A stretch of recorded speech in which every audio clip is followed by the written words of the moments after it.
nice guy he is. I wanted to race him, but I decided not to do it. Your message to Vladimir Putin after your meeting with Vladimir Zelensky, and how did that meeting go? I think the meeting went well. We'll see what happens over the next few days. We'll probably learn a lot. I was very disappointed that missiles were flying by Russia, but that missiles were flying. Very disappointing. We'll see how it goes. On the Iran situation, I think we're doing very well. I think a deal's going to be made there. That's going to happen. Pretty sure it's going to happen. We'll have something without having to start dropping bombs all over the place. You trust President Putin? Say it again. You trust President Putin? You know, in about 2 weeks. Very nice interview the other night. I was very proud of you. They had your picture up, everything. Very proud of you. I said, I know him. What is that? It was just, look, they have a tough road ahead, okay? And we had a good meeting. It was a nice meeting. It was a beautiful meeting. I'll tell you, it's the nicest office I've ever seen. It was a beautiful, beautiful scene. But he was very, look, he wants to do something good for his country. He thinks he's doing a good job, and he's working hard. We'll see what happens. It's a very complicated deal.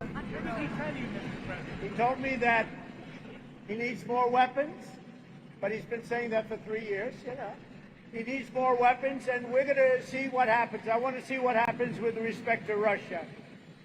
Because Russia had been surprised and disappointed, very disappointed that they did the bombing of those places after discussions. Yeah, I will. Did President Zelensky talk to you about Crimea? Well, he did, very briefly, but Crimea was given away by Barack Hussein Obama and by Biden. That's 11 or 12 years ago. That's a long time ago. I don't know how you can bring up Crimea, because that's been a long time. Nobody brought it up for 12 years, and now they bring it up now. So I told them, you can maybe go back to Obama, ask him why they gave it up. They gave it up without a shot being fired, by the way. What do you want Vladimir Putin to do? Well, I'd want him to stop shooting, sit down, and sign a deal.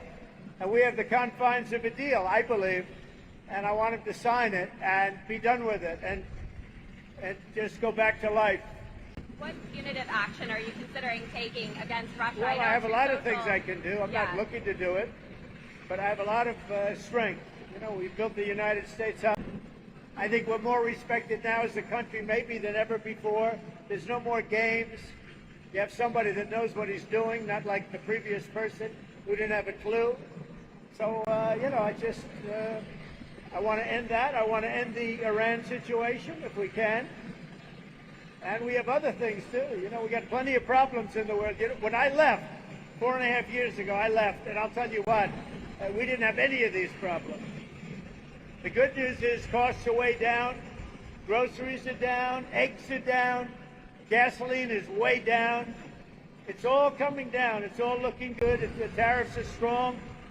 We're taking in a lot of money from tariffs. We were losing a lot before I got here. We were losing billions of dollars a day, and now we're doing great, and we haven't even kicked in yet.